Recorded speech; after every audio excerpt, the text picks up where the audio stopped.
една от актьорските ми роли изиграх измислен репортер в сериала Daily Show, който иронизира последните новини. Но този път е различно.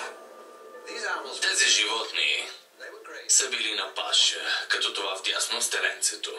Но за кратък период се разболели, постепенно отслабнали и умрели. От кой вица? Антилопа сайга. Антилопа сега. Тази година популацията им намаля с 200 000 поради масово измиране в Централен Казахстан. Аз съм ветеринар и изучавам болестите. Специалист съм по новите инфекции, епидемии и подобни неща, но не съм виждал подобно нещо. Необичайно е. Стадото е от 60 000 животни. Всички умряха. Това е болест, чието причинител все още се опитваме да установим. Знаем, че съществува бактерия, която изгражда колонии в горната част на гърлото им. Но е променила поведението си и вече е опасна. Досега бяха в симбиоза, както чревните бактерии в човека, но сега тя е болестотворна. Но защо поразява всички? По отношение на причините, бактериите са чувствителни към температурата. И едно от обясненията е, че температурата се е повишила, което е повлияло на околната среда. А значи причината, която е накарала бактерията да се превърне от добра в лоша, може би е високата температура. Възможно е, но са нужни още изследвания, за да го потвърдим. Ще кажа така, като американец, защо да ми пука за това? Която и да е причината, за тази трагедия тя може да повлияе и на други видове. Ти си бозайник. Вярно е. А щом се случва на един бозайник, защо да сме изключение? Всичко прилича на отказ от фантастичен филм. Но е реално.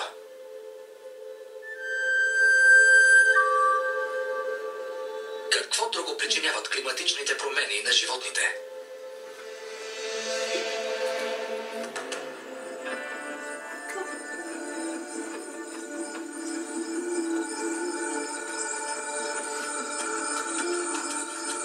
Щатът Калифорния, където живея, страда вече 5-та година от ужасна суша. Безпрецедентна суша. Прилича на пустош. Ако живееш тук, няма как да не се тревожиш за климата. И изглежда нещата се влошават с всеки ден. 6 горски пожара. Евакуирани са 83 000 души. Понякога се чувствам безпомощна пред лицето на тази криза.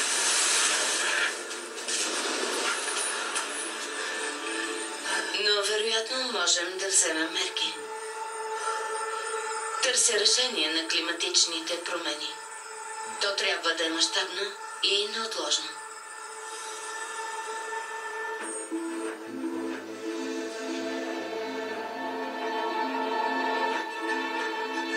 Асиф Мандви и Ники Рид.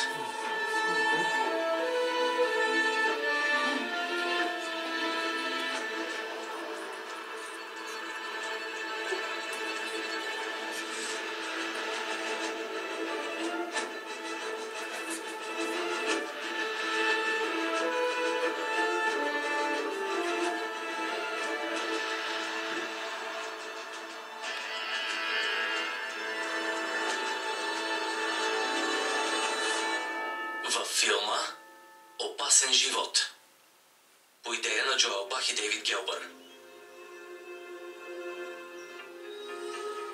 Национален парк Тахо, Калифорния.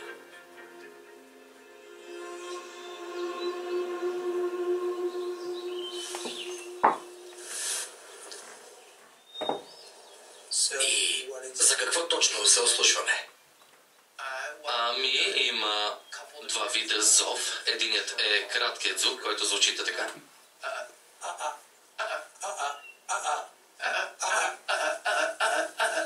Джозеф, не го прави повече. Значи търсим ксеросъбирач ли?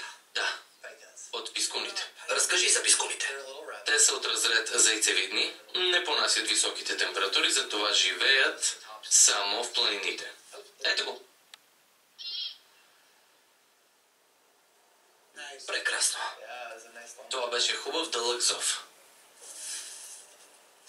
Преди 3 години тук имаше повече сеносъбирачи. Но вече са редки. Да, местните температури се покачиха повече от средната глобална, затова те се преместват все по-нагоре, докато става по-горещо. Значи пискуните ще се преселват все по-нависоко, за да им е прохладно. Да.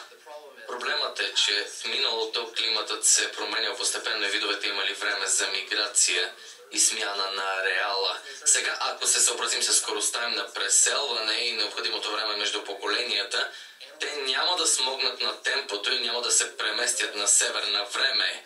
И не само пискуните са застрашени. Те са в ролята на канарчето в мината по отношение на климата. В Йосемити над половината от древните бозайници изчезват от ниските планински пояси. Дали няма друга причина, освен климата, за изчезването на пискуните? Нали, не ги ловят? Не, хората не ги ловят. За кожи. Доста е маничка. Нужни са много бройки. Половин ръкавица.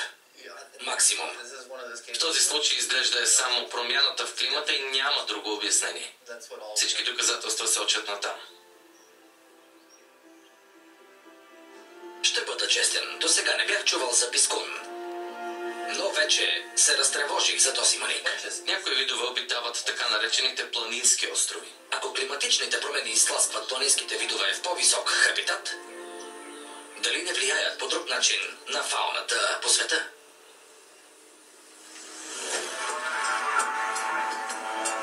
Какво ли става в Африка, където се е появил човекът и която е дом на толкова много култови за нас животни?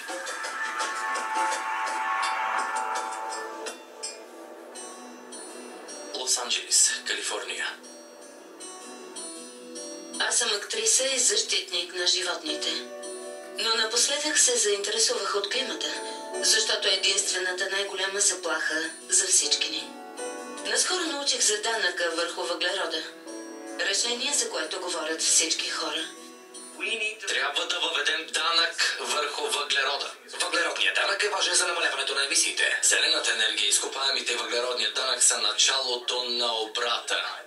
Отдавна смятам, че най-елегантният начин за намаляване на емисиите е да наложим данък.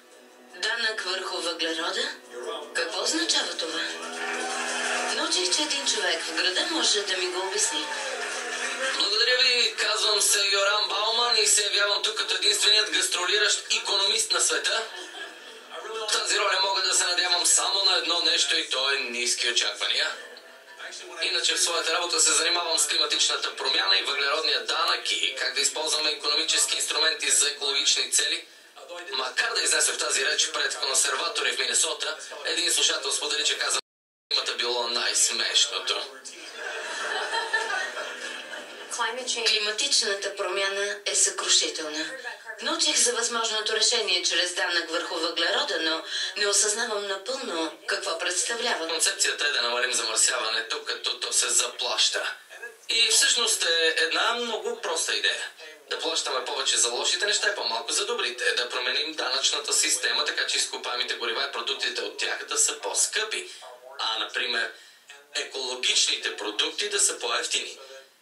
И така да мотивираме всички към правилния път. Но хората се плашат от думата данък, защото мислят, че ще плащат повече.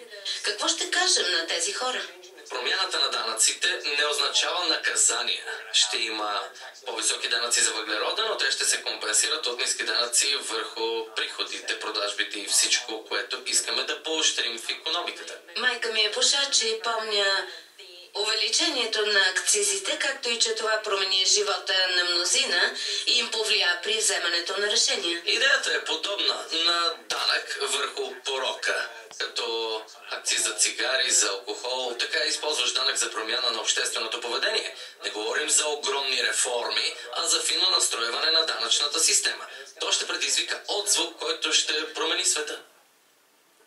Не знаех, че в момента в Съединените щати производителите отделят въглероден диоксид безплатно. Въглеродният данък е просто налог върху замърсяването, което променя климата. Тогава защо още се бавим? Когато разучих, открих, че сме били на крачка от въвеждането му. През 2008 Капен Трейд, вид въглероден данък, получил подкрепа на демократи и републиканци.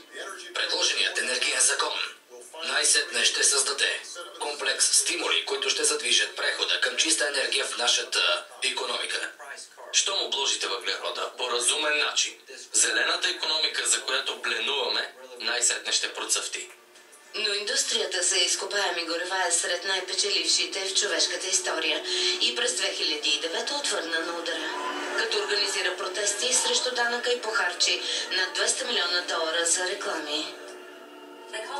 Наричат го Капен Трейд, но всъщност е нов данък, който ние ще плащаме. И после ще поразя закона Капен Трейд. Още преди хората да разберат какво е въглероден данък, бяха убедени, че е лоша идея. От тогава някои щати постигнаха напредък. Но Конгресът не можа да приеме федерален въглероден данък вече цели 27 пъти. Не искам да мисля за щетите, които нанасяме. Не само тук, но и по света.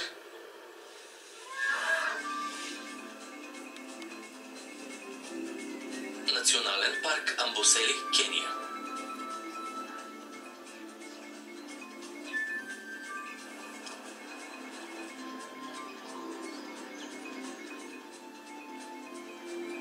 Може ли да снимам тук?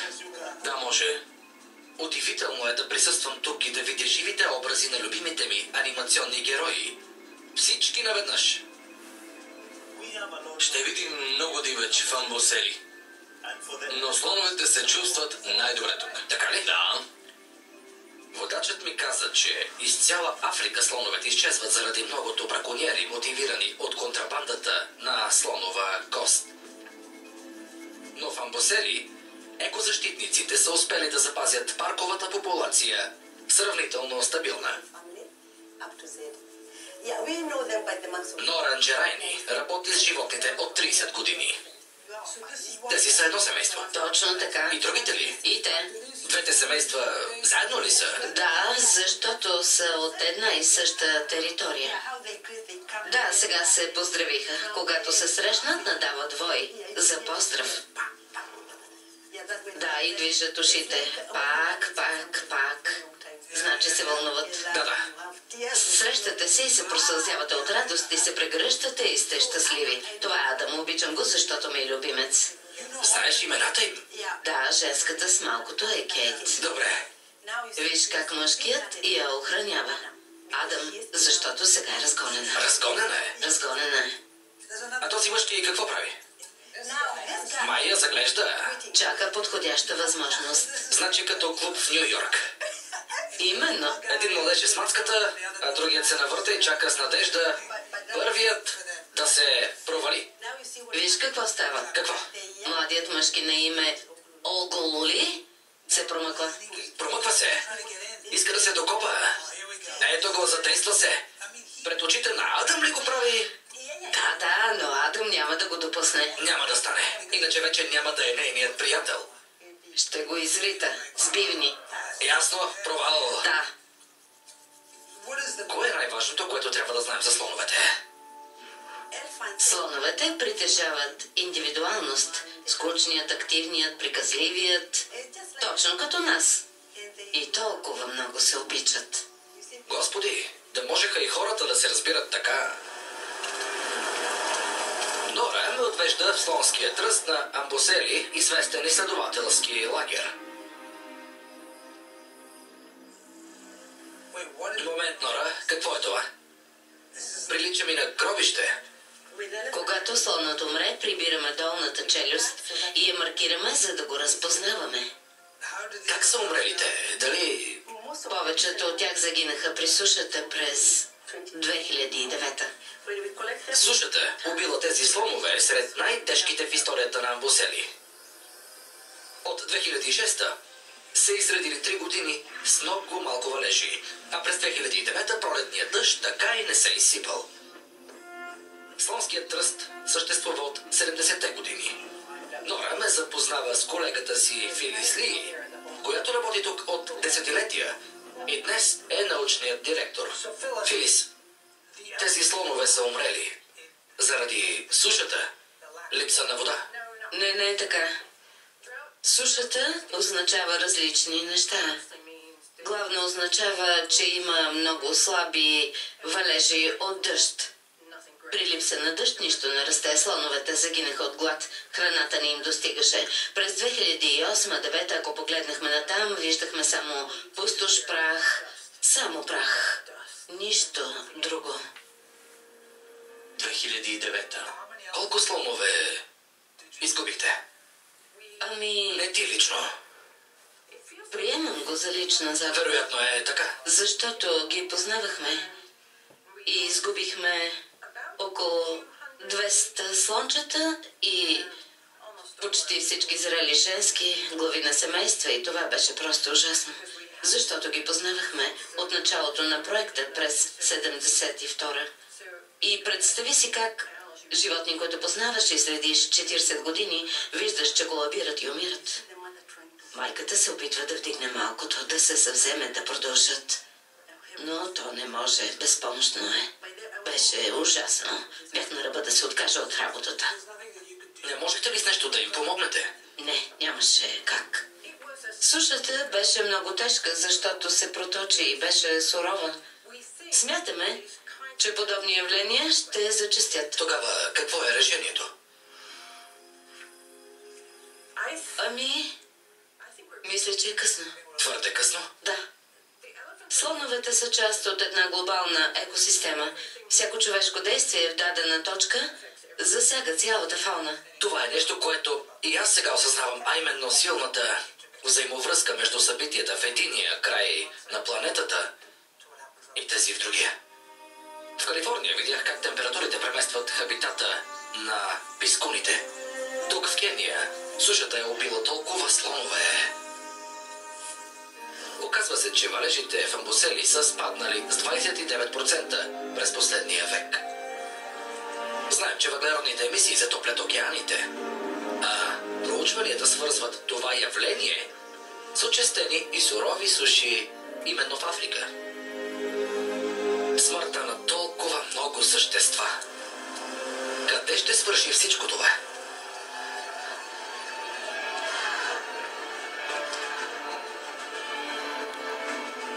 Докато последствията от климатичната промяна се влошават от Африка до Америка, хората настояват за решение. Движението за въглероден данък се разгръща, участниците в него са най-младите. Помона, Калифорния. Заех се с кампанията за климата, за да координирам студентите из страната и да се обединим. Смятаме, че решението е с въглероден данък. Държим да се случи. Не искаме подобно бъдеще, за това ми се иска да се присъедините. Портланд, Орегон. Знаем, че всички плащаме данък за смет, а главните замърсители и индустрията изхвърлят буклука си в нашия споделен свят безплатно. Субсидираме петролната индустрия и плащаме за почистване на разливи, които все повече ни шокират. Тексас, Текрет Рейдърс. Лъбок, Тексас.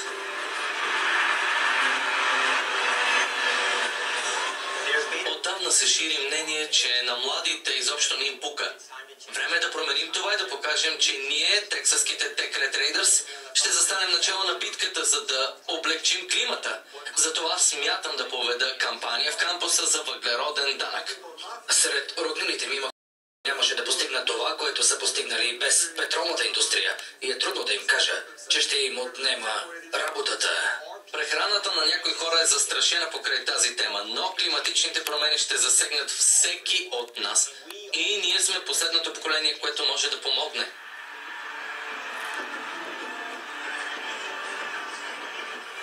Университетът Тексас Тек е в центъра на петролния щат. И много от възпитаниците му работят в горивната индустрия. По тези места рядко се говори за глобалното затопляне. Ето защо мисията на Джордан Вогел е толкова интересна. Миналото лято той беше на важен за него стаж в столицата Вашингтон, където научи последствията от климата за щата му. Сега е посветен на търсенето на решение, но задачата му е много трудна, дори сред семейството му.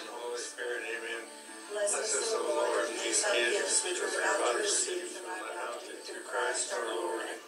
Holy Spirit, amen. Суровото и променливо време ще зачестява и ще се влошава. Ще има по-сурови суши и по-тежки наводнения.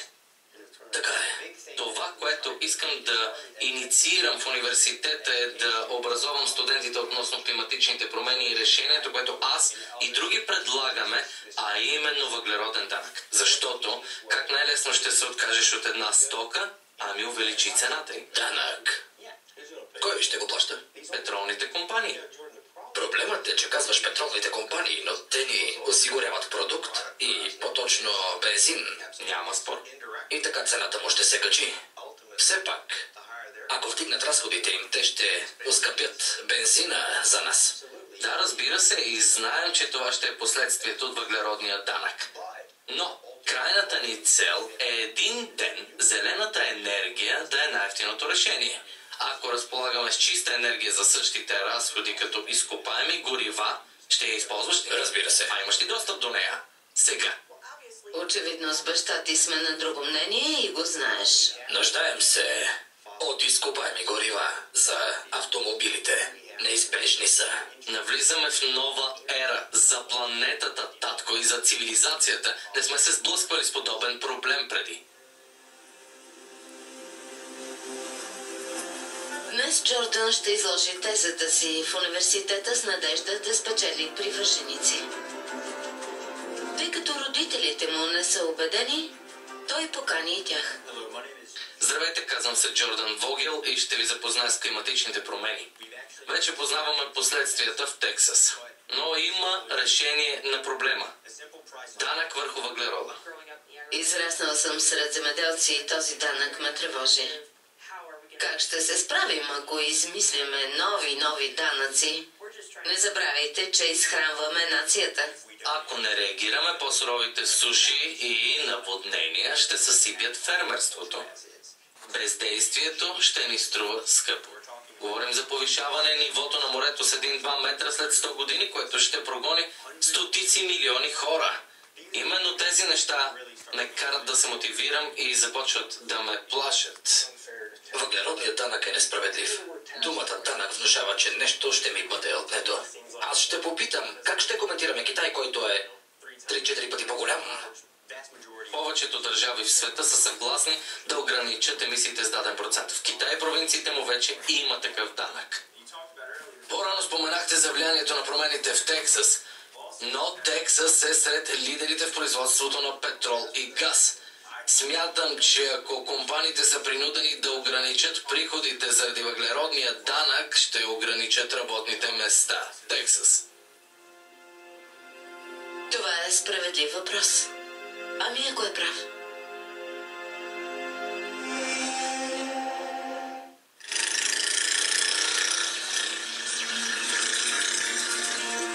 Окръг Каджиадо, Кения.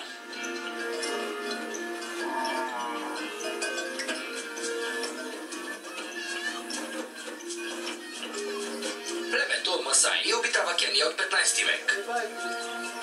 Те са прочути ловци и войни, които традиционно се изхранват с млякото, месото и кръвта на добитъка си. Богатството им се измерва по броя на кравите на човек.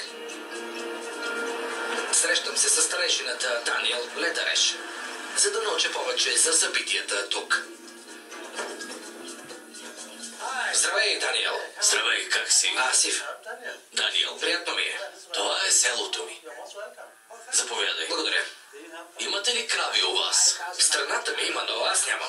Нямаш ли крави? Не.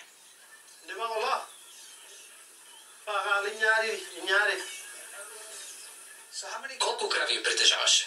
Ами, около 250. 250? Заедно с телетата. Ясно. Кравите са главният ни ресурс. Да. Доим мляко, продаваме ги, ядем месото и всички масаи зависят от тях. Ето тук ги мие. Тук ги къпете. Да, може да помогнеш малко. Да се изкъпе ли? Да, Имам кола. Да. И така я мия. Харесва им? Да. Да, о, да. А така. Хайде.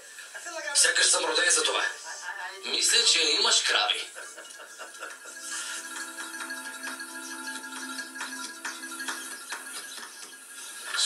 Разкажи ми повече за промените в климата в този район през живота ти. Нещата се променят и не е същото, както в младостта. Най-тежката суша беше през 2008. Най-суровата през живота ти. Да, през целия ми живот. Не бяхме виждали подобна суша. В този район изгубихме 90% от добитъка си. Тази суша принуди онези, които изгубиха всичко, да се заемат с земеделие. Земеделие. А това добро ли е или лошо? Всъщност от много отдавна масаите не са земеделци. Ние сме скотовъдци, пастири. И староматско племе. Да, мигрираме с животните, но напоследък някои решиха да засадят царевица, за да си осигурят прехрана, но това променя културата ни. Даниел каза, че тази драматична промяна в номадски начин на живот създава всякакви нови проблеми. Не може да сееш по миграционни маршрути. Така възниква конфликт между човека и животните. Защото ако засееш царевица, слоновете ще дойдат и ще изядат цялата реколта. Значи цялата ситуация е довела до конфликт за земя и ресурси между животните и хората. А когато стопаните изгубят реколтата, понякога убиват слонове. Сериозно? Да, Убиват слонове. убиват слонове. Сблъсък между човека и животните. Това вече се превръща в проблем. Тези отмъстителни убийства все повече зачестяват. В известен смисъл причината са климатичните промени. Масаите, с които говорих, казаха, че това няма да се случва, ако няма суши, които променят начина им на живот.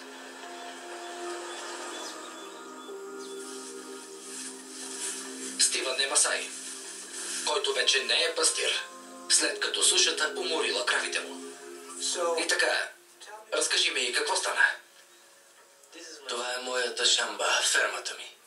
Засях 8 декара боб. И се случи така, че изгубих всичко. Слоновете ги унищожиха за 2 дни. Изядоха всичко. Така ли се изхранвате? Да, с това изхранвам семейството си. 6 сме. 6. Да. Загубих това, от което завися. Не стига, че изпиват слонове заради бивните им, а сега трябва да се съобразят с климата, който ги сблъсква с хората. Трябва да има някакво решение.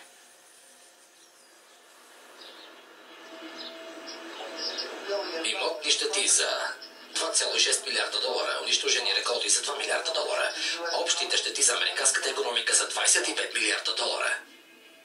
Вече има доказателства, че вредите от наводненията, пожарите и сушите, причинени от въглеродните емисии, ще ощетяват американската икономика с милиарди долари годишно. И все още няма перспектива за въглероден данък в Съединените щати. Противниците твърдят, че данъкът ще предизвика безработица и слаба икономика. Но дали е вярно? После научих, че на север от нас, в Британска Колумбия, Канада, от 2008 е въведен този данък. Трябва да отида там. Помоли Джордан да ме придружи, за да установим дали въглеродният данък наистина възпира икономиката. Първата ни среща е с кмета Грегор Робъртсън. Притеснен ли си? Да, всъщност се вълнувам да се срещна с кмета. Удивен съм, че са въвели данъка още преди 8 години. Наскоро направихме изследване на въглеродното замърсяване и то е спаднало с 15% от 2007, което ни дава статут на град с най-ниски емисии на жител в Северна Америка изобщо. А ако ви кажа, че американските граждани смятат, че това ще забави икономиката, какво ще им отговорите? Това е мит. Икономиката ни процъфтява, наблюдаваме нарастване на екологичната, а също бум в индустрията за чисти технологии и мислят, че това е пряко свързано с въглеродния данък. Сами се убедихме, че никой не протестира и се радвам, че видяхме напълно функциониращ град. Но това, което ме шокира е неосъзнатостта на американските граждани за въглеродния данък и че вие сте го въвели преди 8 години. Как изобщо убедихте жителите, че ще има полза от него? В началото възникна безпокойство, защото е ново облагане, а никой не иска нови данъци, както и тревога сред засегнатата индустрия. Но доста бързо хората осъзнаха, че няма да се отрази на всекидневието или на успешния бизнес. Трябва да се откъснем от изкопаемите горива. И Британска Колумбия, и Ванкувър са нагледен пример за успешна икономика, която е въвела въглероден данък и ограничава замърсяването й. Това трябва да се разчуе. Тук печелят от въглеродния данък, а парниковите емисии са ограничени. Тогава защо да не го приложим и в Щатите? Ще се върна в Лос-Анджелис, но преди Джордан да отпътува, му уредих среща с бизнесмен-консерватор. Рос Бийти е минен магнат и главен инвеститор в хидроелектроцентрала. Той се съгласи да го разведе. Ще видиш някои много големи реки, от които отклоняваме малко вода, за да произведем електричество и после я връщаме в реката. Има ли отпадъци? Никакви отпадъци, нула. Страхотно.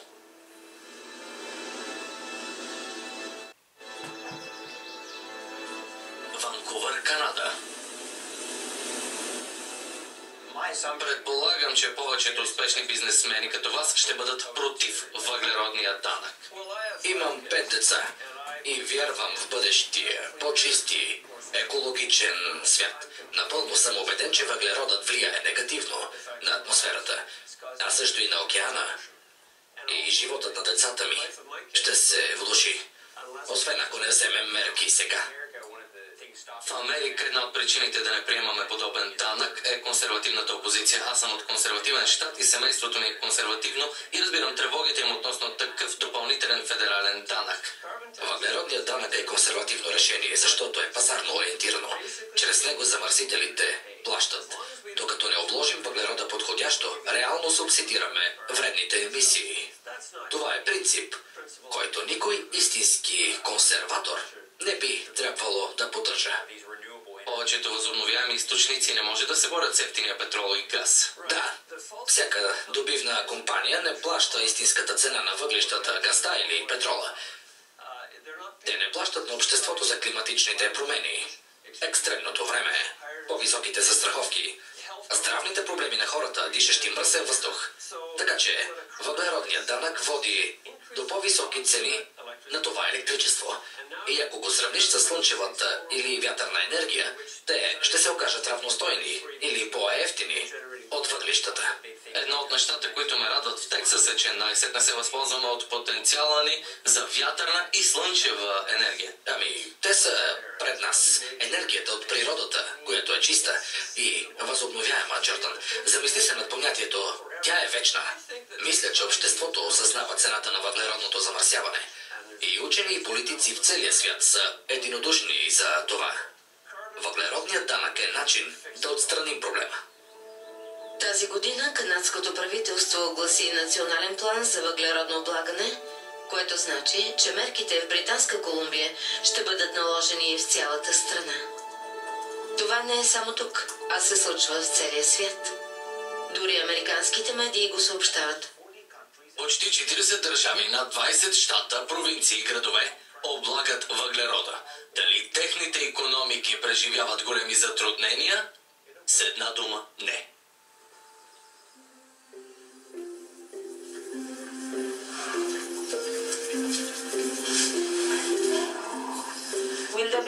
Антилопигно. При тях ясно личи. Климатичните промени тук нарушават взаимовръзката, чрез която хора и животни са съжителствали съвместно от векове. Това са слонове. Фиеста Уарива е ключова фигура в Африканската фондация на дивата природа. Сред първите екогрупи на континента. Тя каза, че сушите унищожават десетилетни усилия за опазване на застрашени видове. Когато се огледам, виждам много пасища и зеленина, а ти говориш за суша, но изглежда земята се съвзема. Това е само в парка. Ако се отдалечиш на 10 км извън парка, ще видиш различна картина. А причината да го виждаш само тук е, че сме защитена зона. Но извън границите на резервата има свръхпаша, деградирали почви и почти пресъхнали извори. Така няма никакви водоеми за слоновете. и се налага те да се придвижват много надалеч в търсене на вода. Животните остават без никакъв ресурс. Защото търсенето на земя се повишава както при животните, така и при хората. И когато някой екземпляр напусне парка, се стига до сблъсък между човек и слон. Освен това има и браконьерство и това се превръща в голям проблем, защото много хора изгубиха стадата си поради сушата. И когато останат без добитък, няма друг източник на приходи. Слоновата кост се търси и това ги тласка към незаконна дейност, като браконьерството. Има пряка връзка между браконьерството и климатичните промени. Дали някой ден в Африка слоновете няма да изчезнат? Ще отговоря положително. В Африка в момента има между 400 000 и 500 000 слона. Но ако не положим големи усилия, някой ден ще открием, че повечето са... След хиляди години, може би. Не хиляди. Тогава след стотици. Не и след стотици години. Говоря за 10 до 15 години. Я стига. Да. Популацията спада с 30-35 хиляди слона. Толкова умират всяка година. Годишно губим до 35 000 слона. Да. И ако тази тенденция се запази, скоро в Африка няма да останат слонове. И не само те са застрашени. Едно време в Амбусели живееха 10 000 носорози. Днес няма нито един. Моля. Националният парк Амбусели вече няма носорози. Те са на път да изчезнат. А хипопотамите? Тяхната популация не изглежда много здрава, защото те са тясно свързани с водата. И ако тези суши зачастят, хипопотамите няма да оцелеят. Ще измрат от горещината. Изчезват ли вече? Изчезват. Почти всички видове. Значи едрите бозайници, едрите животни, с които сме свикнали... Да, ще изчезнат. Всички ще изчезнат. Затова казваме, че сме в криза. И тя не е малка, а голяма. Всеки от нас играе роля. Много хора отричат климатичните промени и не ги приемат. Всеки, който ги отрича, независимо от произхода му, би го поканила в Амбусели. Нека да посети Амбусели и буквално ще го отведа, за да му покажа някои от районите, където имаше вода и достатъчно пасища преди 10-15 години, а днес няма нищо, на което поглед.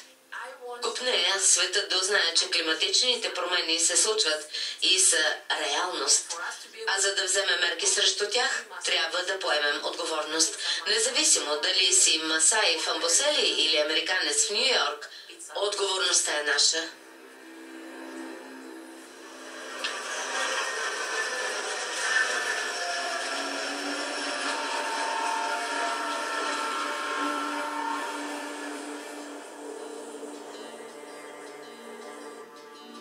Джордан се завръща в петролния щат Тексас и знае, че макар напредъкът да е бавен, семейството му вече го слуша.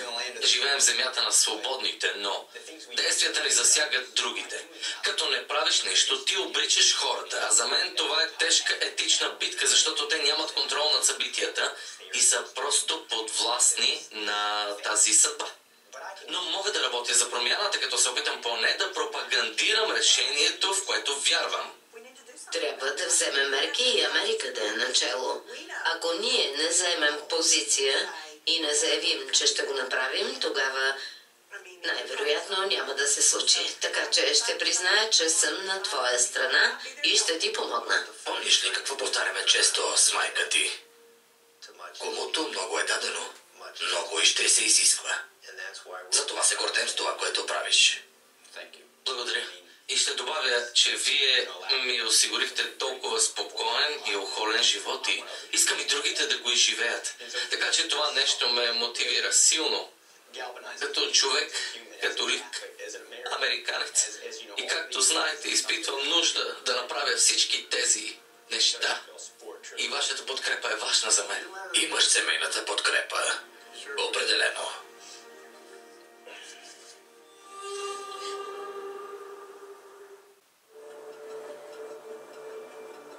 Все повече се убеждавам колко сериозна заплаха са климатичните промени за животните по света. Учените прогнозират, че ако температурите продължат да се повишават, 17% от всички видове ще изчезнат. Това значи над 1 милион вида да изчезнат завинаги.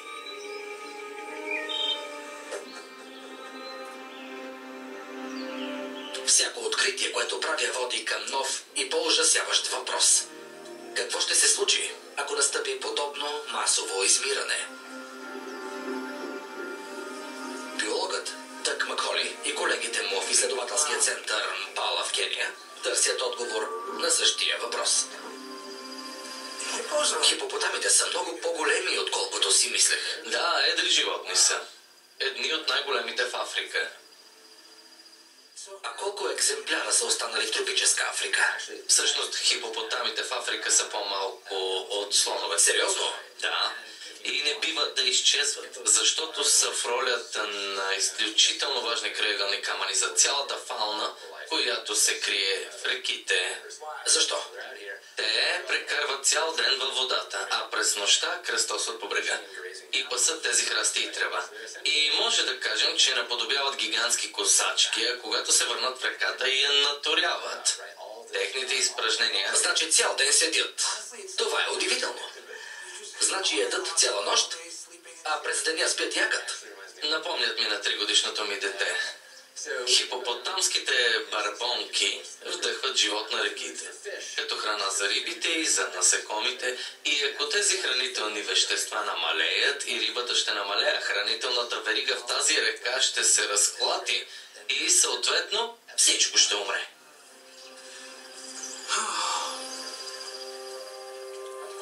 Ако важен животински вид като хипопотамите измре, цялата екосистема е подкопана. Учените в Мпала проведоха експеримент, за да разберат последствията от изчезването на едрите бозайници. Вече сме на изолирана земя, обозначена е с високи електрически огради, за да симулираме територия без слоновете. Нищо едро не може да проникне. Значи това е светът без едри бозайници. Добре дошъл. Точно така. Не изглежда зле. Да, но нека погледнем някои подробности в тази среда. Поставихме капани, за да получим представа за броя на гризачите. Кутията се движи, което значи, че има. Знаеш ли какво се е хванало? Не знам. Добре, добре. Слагаш предпазни ръкавици, а аз съм незащитен. Запознай се с хомяковидната мишка. Боже, хомяковидна мишка. Да, именно. Ще я извадя и ще я прегледам за бълхи. Става така, че когато премахнете едрите тревоопасни, като слонове и други, И се случва това. да, тревата избоява, което отвоява храната за нея и означава, че те процъфтяват. В момента само в Източна Африка наблюдаваме дозина болести с преносители гризачи, опасни за човека и фауната. Чудно, радвам се, че стоим точно тук. Това вече е върхът. Липсата на едри бозайници тук води до умножаване на дребните вредители, които разнасят болести. Искаш ли да срещиш мишка? Какво да направя? Да я срещиш? Не. Добре, тогава да проверим дали ще изпаднат бълхи и кърлежи от нея. Така, виждам малко бълхи. Отделих 4 кърлежа и 2 бълхи. Чудесно. Когато бях в Лондон, учените показаха как причинена от климата епидемия заличава антилопата сега. А какво ли пренасят тези гадинки? Ще разгледаме някои носители, по-точно кърлежите. Какво е носител? Обяснявам, говорим за гризачи. Гризачите, мишките, плъховете са гостоприемник, от които тръгва болестта. А когато животно захапе плъха и се зарази с него, говорим за преносител. Той може да е кърлеж или бълха, а този носител търси друго месо. Може и да е твоето. Разбирам, носителят е гадинката, която пренася болестта. Именно. Ясно, значи това е кърлеж. Да, един от преносителите на болестта и... Господи, какво е това? Няколко болести се разпространяват от гризачи. Боже мой. Някои от тях са гадни. Например, кют треска или марсилска треска, дори чума. Чумата се пренася главно от бълхи. Чума? Бубонната чума, която почти обезлюдила Европа. Звучи ужасно. Да, удвояването на гостоприемници, преносители и болести удвоява риска за нас. Така, същите въпроси по темата как ще пострада фауната или как климатичните промени ще повлияят на кърлежите и развоя на болестите засягат не само африканците, но и американците.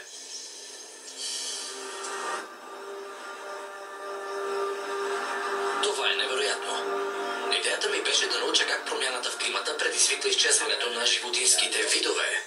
Но вече се питам дали не сме заплашени и ние. Зададох този въпрос на директора на Мпала, биологът Дино Мартинс. Говорихме за измирането на едрите бозайници, слоновете. Смяташ ли, че това заплашва и нас? Това ли е бъдещето?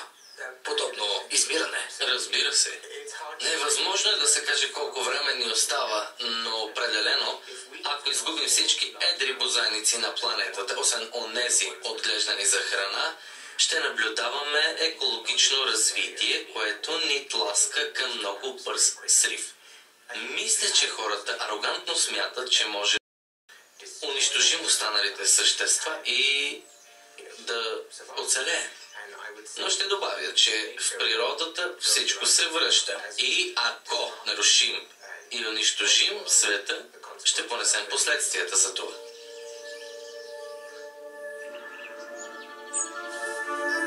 Мнозина учени смятат, че започва ново масово измиране.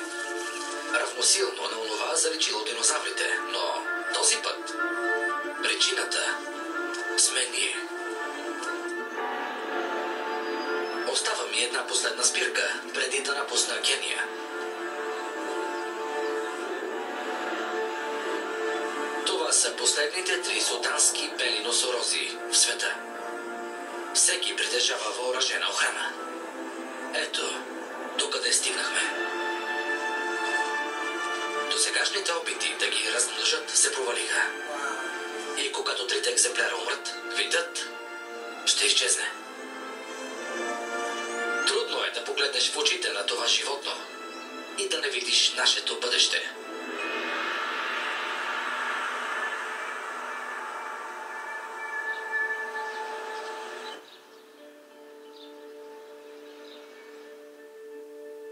Както казва един губернатор, ние сме първото поколение, което усеща ефекта от климатичните промени и последното, което може да вземе мерки. Предприех това изследване с въпроса какво може да предприеме моето поколение, за да смекчи климатичните промени. Сега осъзнавам, че съществува мащабно решение. Трябва да предприемем важни промени в света. Йоран Бауман организира среща с млади активисти, подкрепящи въглеродния данък. Можем да смекчим най-лошото или всичко свършва и няма нищо по-съкровено за нас от въпроса дали да имаме деца. Ще опасим ли света такъв, какъвто са го виждали родителите ни? Способни сме да осъществим промяната. Това е духът на нацията ни. Какво ще направим сега, ние тук? Всичко се свежда до числеността на вдъхновените от нас, които да се присъединят към опитите за промяна. Как да е по-забавно и привлекателно, особено при разговори с млади хора, които провеждате? Може да си или много потиснат относно бъдещето, което ни очаква, или да си благодарен, че живееш сега и че имаш възможност да бъдеш сред малцината в човешката история, които могат да променят съдбата на цялата планета. Това е безпрецедентно. След дипломирането в Тексас Тек, Джордан замина за Колорадо, за да следва право. Том разгърна колежанска кампания за въглеродния данък. Какво знаеш за въглеродния данък? Знам, че е необходим. И дори убеди ректора на колежа да се присъедини. За мен това е единствената най-ефективна мярка за нас. Облагане на въглерода. Оценявам мнението. Камила посвети живота си на екологична дейност и се премести в столицата, за да лобира за въглеродния данък. Защото всички сме важни и всички сме жертви на климатичните промени и всички имаме право да сме част от решението. В ръцете си държа бъдещето. А има и много други като тях сред подрастващите. Повярвайте на едно 11-годишно момче. Мнението ви може да промени света. Те знаят, че ще е трудно. Но може да спечелим много победи в университетите, в градовете и щатите, които ще създадат импулс. Те твърдят, че няма да се откажат, докато не е прераснат в движение. Като онези, които прекратяваха войни и се бореха за справедливост и човешки права. Задвижени от млади хора, изискващи промяна. Днес се нуждаем от такова движение. При този голям залог, от него зависи бъдещето ни. Студио Медиа Линк.